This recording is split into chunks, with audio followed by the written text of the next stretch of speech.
യൂട്യൂബിന് വിട. സൂര്യയിലെ എല്ലാ പരമ്പരകളും സംരക്ഷണത്തിന് ശേഷം തികച്ചും സൗജന്യമായി സൺ നെക്സ്റ്റ് ആപ്പ് ഡൗൺലോഡ് ചെയ്യൂ. കണ്ടാസ്വദിക്കാം നിങ്ങളുടെ പ്രിയ പരമ്പരകൾ. അവന്റെ ആരോഗ്യസ്ഥിതി മനസ്സിലാക്കി തന്നെ ശബരി പലപ്പോഴും ഞാൻ അവനെ കൈവയ്ക്കാതെ വിട്ടത്. പക്ഷെ ഇത്തരം വൃത്തിയിട്ട വാക്കുകൾ പറഞ്ഞ പിന്നെ ഞാനെന്ത് ചെയ്യും? എന്തു പറഞ്ഞാലും അടിക്കരുതായിരുന്നു രഘുവേട്ട. അത് എൻ്റെ ഒരു അഭിപ്രായമാണ്. പുറത്തുനിന്ന് ഒരാൾ കേൾക്കുമ്പോൾ വിനയൻ ദേഷ്യത്തിൽ എന്തോ പറഞ്ഞു പോയതിന് രഘുവേട്ടൻ അവനെ തല്ലി ഇറക്കിയെന്നേ വരും. അതെ, ഇപ്പൊ അവൻ ചെയ്ത തെറ്റിനേക്കാൾ വലിയ തെറ്റാ നമ്മൾ ചെയ്തിരിക്കുന്നത്. വിനയന് ഇനി അവൻ ചെയ്ത തെറ്റിനെ കുറിച്ച് ഓർത്ത് കുറ്റബോധം തോന്നേണ്ട കാര്യമില്ല. ഉറക്കം നഷ്ടപ്പെടുന്നത് നമുക്കാ. അതോർക്കുമ്പോഴെനിക്ക് ഏറ്റവും സങ്കടം. ഇതുവരെ ഞാൻ മാത്രം ആ മനുഷ്യന് സഹിച്ചാൽ മതിയായിരുന്നു. ഇതിപ്പോ നമ്മുടെ കുടുംബത്തിന് മൊത്തം അയാളൊരു തലവേദനയായി മാറിക്കൊണ്ടിരിക്കും.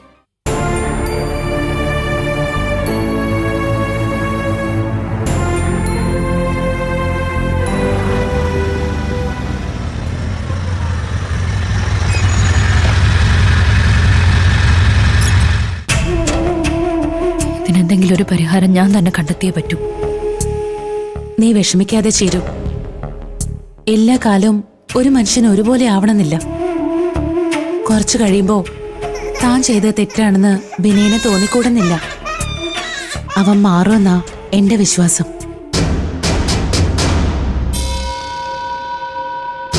ഓരോ കാലത്ത് ഓരോ മാരണങ്ങള് ഈ കുടുംബത്തില് വന്നു ചേർന്നോന്ന് ശാപം വലുതുണ്ടെന്ന് തോന്നുന്നു. കുറെ കാലം ഇന്ദ്രന്റെ അമ്മയെ കൊണ്ടായിരുന്നു ശല്യം. കുടുംബത്തിൽ എന്തെങ്കിലും നല്ല കാര്യം നടക്കുമ്പോ അതിന്റെ സന്തോഷത്തെക്കാള് സുശീലാന്റി വന്ന് അവിടെ എന്ത് കാണിക്കുന്നുള്ള ടെൻഷനായിരുന്നു കൂടുതൽ. അതുപോലെ തന്നെ ആ പരിപാടി കുളമാക്കിയിട്ടേ അവര് പോവേയുള്ളൂ.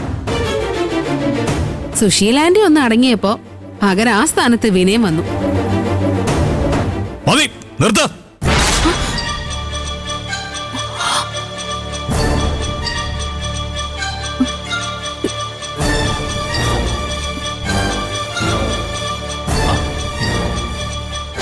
ഇന്ദ്ര, വരൂ, ഇങ്ങോട്ടിരിക്കാം. ഇന്ദ്ര, ഇരിക്കുമോനെ. എന്തിനിരിക്കണം? എന്റെ അമ്മയെ പറ്റി കുറ്റം പറയുന്നത് കേൾക്കാനോ? നിങ്ങളൊക്കെ എന്റെ അമ്മയെ പറ്റി എന്താ വിചാരിച്ചു വെച്ചിരിക്കുന്നത്? ഒരു തരം കെട്ടവനോട് ഉപയോഗിക്കേണ്ട ആളാണോ എന്റെ അമ്മ? അയ്യോ ഇന്ദ്ര, ഞാൻ അങ്ങനെയൊന്നും ഉദ്ദേശിച്ച് പറഞ്ഞതല്ല. ന്യായീകരിക്കണ്ട, പറഞ്ഞതൊക്കെ ഞാൻ കേട്ടു. ഇന്ദ്ര, അമ്പിളി വെറുതെ ഓരോ നിന്റെ ഭാര്യയ്ക്ക് എന്തും വിളിച്ചു പറയാനുള്ള ആളാണോ രഘു എന്റെ അമ്മ? നിങ്ങളൊക്കെ പ്രാഗി പാവം എന്റെ അമ്മ കുടുംബത്തിൽ നിന്ന് തന്നെ ഇറങ്ങിപ്പോയി തനിച്ച് താമസിക്കുക. ഇന്ദ്രേട്ടാ, എടി, ഇപ്പൊ മനസ്സിലായോ നിന്റെ വീട്ടുകാരുടെയൊക്കെ ഉള്ളിലിരിപ്പ്? ഇവർക്കൊക്കെ എന്നെ നിന്നെ മാത്രം മതി. എന്റെ അമ്മ ഇവർക്ക് എന്നും ശത്രുവാ. അങ്ങനെയൊന്നല്ല ഇന്ദ്രേട്ടാ. അമ്പിളി ചേച്ചിയുടെ വായെന്ന് അറിയാതെ അങ്ങനെ ഒരു വാക്ക് വീണ് പോയതാ. അറിയാതെ ഒന്നും അല്ല ശബരി, അറിഞ്ഞുകൊണ്ട് തന്നെയാ. പണ്ട് ഇവരുടെയൊക്കെ കണ്ണിലെ കരട എന്റെ അമ്മ. ഇപ്പോ ഒരു കാരണവുമില്ലാതെ എന്റെ അമ്മയെ ദുഷിക്കണമെങ്കിൽ ഇവരുടെയൊക്കെ ഉള്ളിൽ എന്റെ അമ്മയോട് എന്തുമാത്രം പകയുണ്ടാവുന്ന ആലോചിച്ച് നോക്ക്. മോനെ ഇന്ദ്ര, അമ്പിളിയുടെ വായിന്ന് അങ്ങനെ ഒരു വാക്ക് വീണത് തെറ്റ് തന്നെ. അതിന് ഞാൻ നിന്നോട് മാപ്പി ചോദിക്കുന്നു. ദയവ് ചെയ്ത് നീ അത് മനസ്സിൽ വെക്കരുത്. നെഞ്ചിക്കൊള്ളുന്നത് പറഞ്ഞിട്ട് മനസ്സിൽ വെക്കരുതെന്ന് പറഞ്ഞ എങ്ങനെയാ? എനിക്ക് എന്റെ അമ്മ കഴിഞ്ഞിട്ട് ഈ ലോകത്ത് വേറെ ആരും ഉള്ളൂ. വാ പോവാം. ഇനി നിന്നോട് വരാനല്ലേ പറഞ്ഞേ? ഇന്ദ്ര, ഇന്ദ്രേട്ടാ, മോനെ വാ ഇവിടെ. ഇന്ദ്രേട്ടാ, ഇന്ദ്രേട്ടാ പറയുന്ന കേക്ക്. അവൾ അറിയാതെ ഓരോന്ന് പറയും. എന്റെ മുന്നിൽ നിന്ന് മാറും. ഞാൻ പറയുന്നേ മാറിക്കാനാ പറഞ്ഞ. വാടി.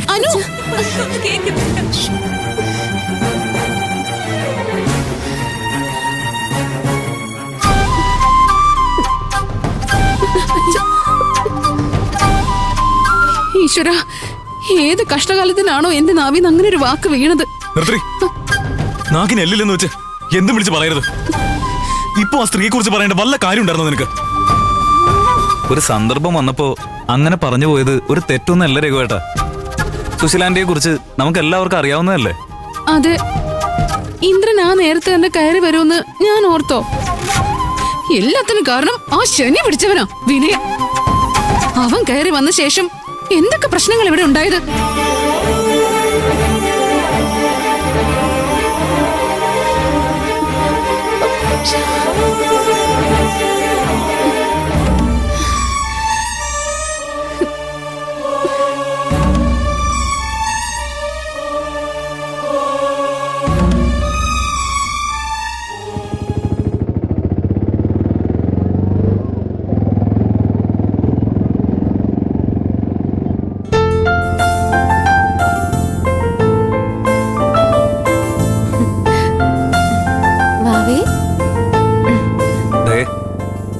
പോകുന്ന വഴി വിനയന്റെ വീട്ടിലൊന്നിറങ്ങി അവനെ കണ്ടിട്ട് പോയാലോ?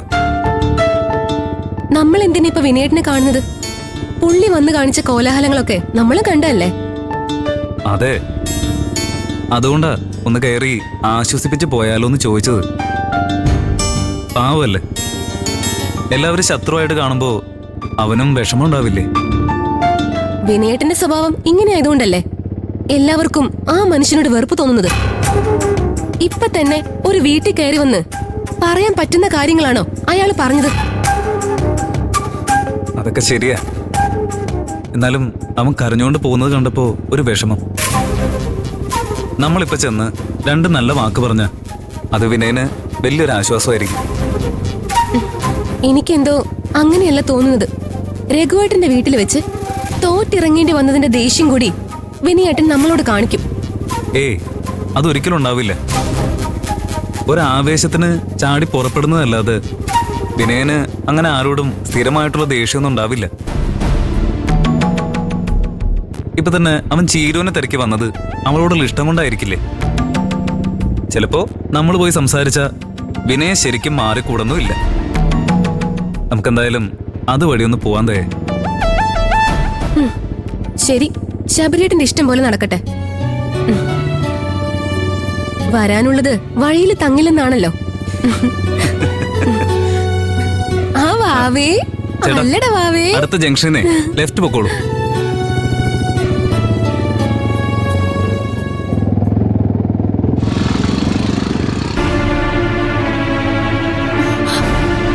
കുറെ കാലമായി ഞാനിത് കാണുകയും കേൾക്കുകയും ചെയ്യുന്നു.